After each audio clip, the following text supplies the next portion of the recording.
darling, and greetings also to your wonderful friend, Karen. I wish this were a two-way conversation and that you could talk back to me. I'd love having you talk back to me.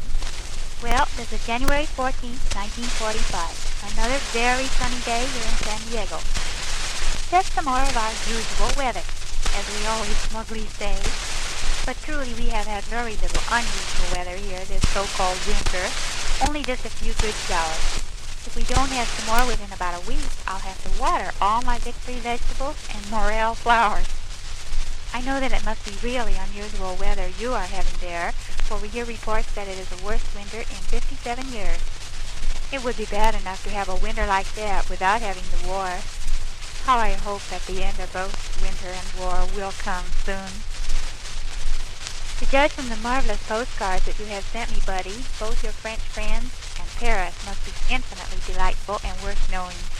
I'm glad for you, and I can recommend you very highly to them, though I don't imagine that is necessary.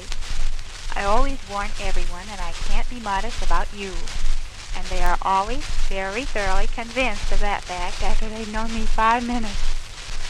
I just made a large 10-inch record for you with some French and Russian on one side, and I'm going to record Drew Pearson's predictions for you this afternoon on the other side.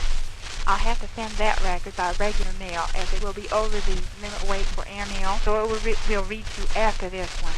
I'm sure you will make generous allowances for errors and inadequacies in my recordings of myself, please, because my mind has to be more on the operations of recording than on what I'm saying. Anyway, you know that I send worlds of love to you, darling, and warmest best wishes to your excellent friends, and I pray with all my heart that this year will be a happier year for everyone.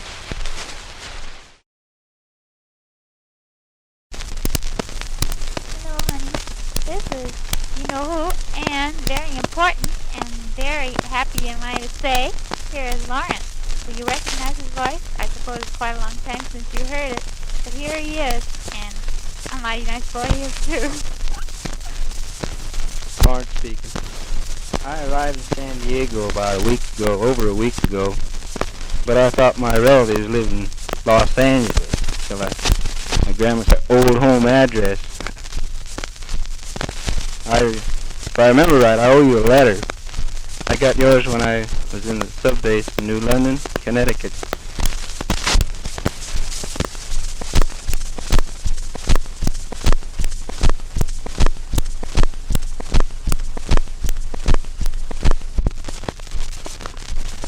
How much longer do you expect to be here in San Diego?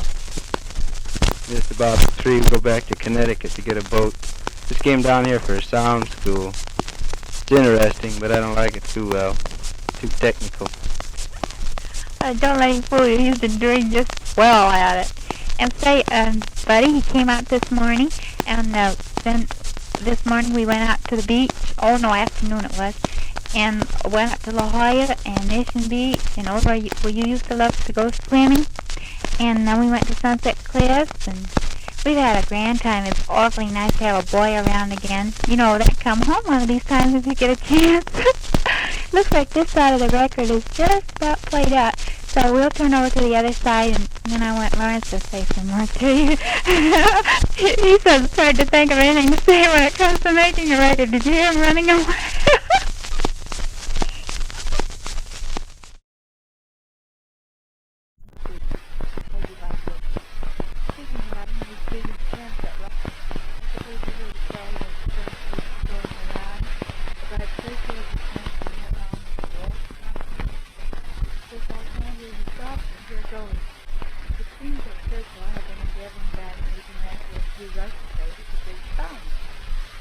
So, at proper moment, he proudly unveiled his curio in Russian and waited for silent reason to his response.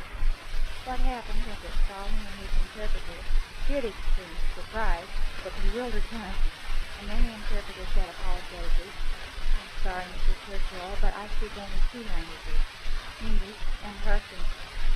I shouldn't laugh at poor Mr. Churchill.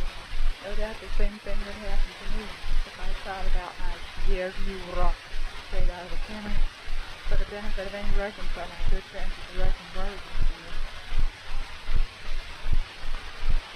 I think of the incredible complexity of the Russian language, the more I contend that the high literacy of Russians have achieved in that language so that these conquerors of the chief of the Red Army, and that is no exaggeration, springs is about 9 men of caliber, and is real.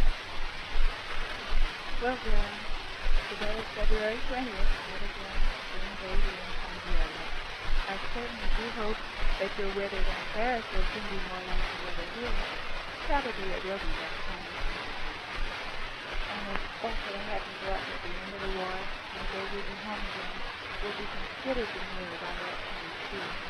Just now, here's the end of the record, but never the end of my battle. But look for this time, brother. Good, good, always, goodbye.